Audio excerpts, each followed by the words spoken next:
அஸ்ஸலாமு அலைக்கும். நான் உங்கள் ஷிஃபா குக்கிங்லேருந்து பேசுகிறேன். இன்றைக்கி நம்ம என்ன ரெசிபி பார்க்க போகிறோன்னா, சப்பாத்தியே பிடிக்காதவங்க கூட சப்பாத்தி சாப்பிடுவாங்க. அந்த மாதிரி ஒரு ரெசிபி தான் மசாலா சப்பாத்தி. வாங்க எப்படி செய்கிறதுன்னு பார்க்கலாம். இங்கே நான் சப்பாத்தி மாவு பிசைஞ்சு எடுத்து வச்சுருக்கேன். ஒரே மசாலா தான் 2 விதமாக உங்களுக்கு சுட்டு காமிக்க போகிறேன். உங்களுக்கு எது கம்ஃபர்டபுளாக எது ரொம்ப பிடிச்சிருக்கோ அந்த மாடலில் நீங்கள் சுட்டுக்கோங்க. இப்போ ஃபஸ்ட்டு ஸ்டெப் எப்படின்னு செஞ்சு காமிக்கிறேன்.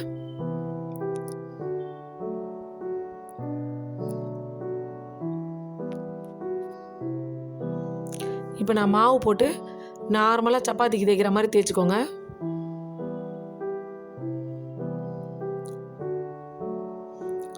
பார்த்தீங்களா, ரொம்ப திக்காக இருக்கக்கூடாது, நார்மல் சப்பாத்தி மாதிரி தேய்ச்சிக்கோங்க.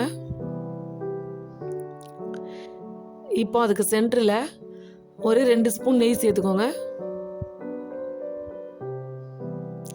இப்போ அந்த நெய் மேலே நல்லா ஒரு சிட்டிகை இல்லை அதை விட கூட உங்களுக்கு காரத்துக்கு எவ்வளோ தேவையோ அவ்வளோக்கு தக்கன கொஞ்சம் மிளகாத்தூள், ஒரு சிட்டிகை அளவுக்கு ஜீரகத்தூள், அப்புறம் ஒரு சிட்டிகை சாட் மசாலா, கொஞ்சமாக உப்பு, இல்லைன்னா ரொம்ப பிளைனாக தெரிகிற மாதிரி இருக்கும். அதோட கொஞ்சம் பொடியாக கட் பண்ண கொத்தமல்லி சேர்த்துக்கிறேன். இப்போ ஒரு சின்ன ஸ்பூனை வச்சு இது எல்லாத்தையும் நல்லா மிக்ஸ் பண்ணிவிட்டு அப்படியே சப்பாத்தியோட எல்லா பக்கத்துலையும் நல்லா ஸ்ப்ரெட் பண்ணி விட்டுருங்க.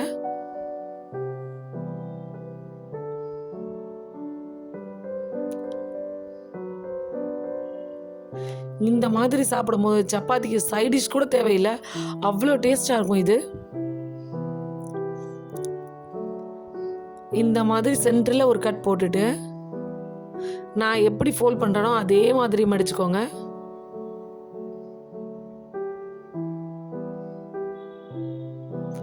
அவ்வளோதான், சூப்பராக ரெடி ஆக்கியாச்சு.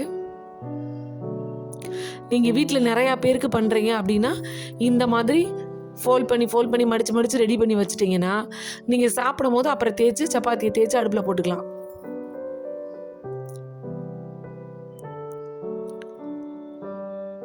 பாருங்கள், நல்லா திக்காக தான் தேய்ச்சிருக்கேன், ரொம்ப மெலிசாக தேய்க்க தேவையில்லை. இப்போ அது மேலே லேசாக நான் நெய் தடவி விட்டுட்டு பொடியாக கட் பண்ண கொத்தமல்லி கொஞ்சம் சேர்த்துக்கிறேன்.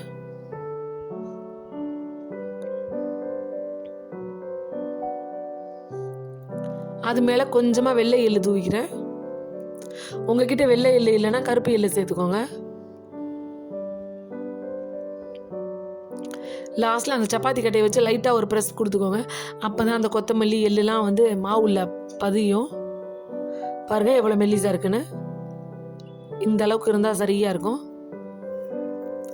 இப்போ ஒரு பேனில் கொஞ்சம் எண்ணெயை சேர்த்துட்டு நம்ம தேய்ச்சி வச்சுருக்க சப்பாத்தியை அதில் போட்டாச்சு. இப்போ ஒரு பக்கம் நல்லா வெந்துருச்சு போல், இன்னொரு பக்கம் திருப்பி விட்டுக்கிறலாம்.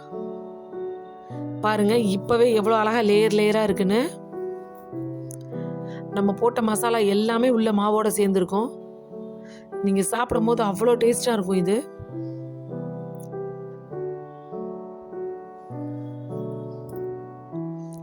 இப்போ 2 பக்கம் நல்லா அழகாக வெந்து வந்துருச்சு. இப்போ நான் சப்பாத்தி எடுத்துட்டேன். இப்போ நான் இன்னொரு மாடலில் எப்படி சொல்கிறதுன்னு உங்களுக்கு சொல்கிறேன். மறுபடியும் இதையும் மெலிசா சப்பாத்தி மாதிரி எழுதுறேன். நல்ல மெலிசா எழுதிருக்கேன் பாருங்கள். சென்டரில் ஒரு 2 ஸ்பூன் நெய் சேர்த்துக்கிறேன். ஒரு சிட்டிகை மிளகாத்தூள், ஒரு சிட்டிகை ஜீரகத்தூள், ஒரு சிட்டிகை சாட் மசாலா, அப்புறம் கொஞ்சம் கொத்தமல்லி, கொஞ்சம் உப்பு, எல்லாத்தையும் நல்லா மிக்ஸ் பண்ணி விட்டுட்டு அதே மாதிரி ஃபுல்லாக நல்லா தேய்ச்சி விட்டுருங்க.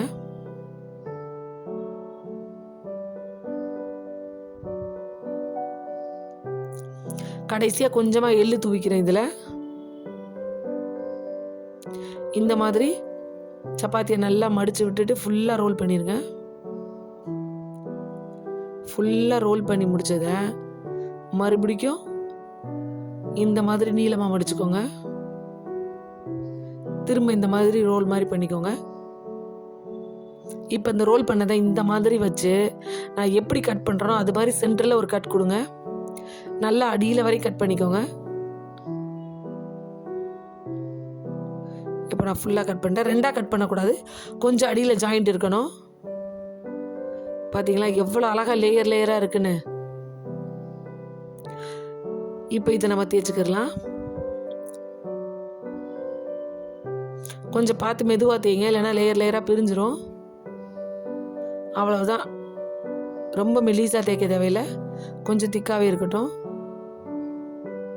நம்மளோட சப்பாத்தி ரெடி ஆயிடுச்சு. இப்போ இதையும் எடுத்து தவால போட்டுடலாம். கொஞ்சம் எண்ணெய் சேர்த்துக்கிறேன்.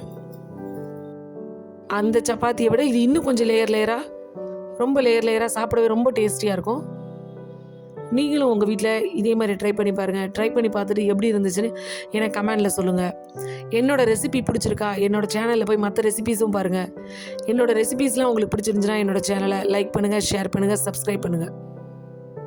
சூப்பர். சப்ஸ்கிரைப் பண்ணுங்க. தேங்க்யூ.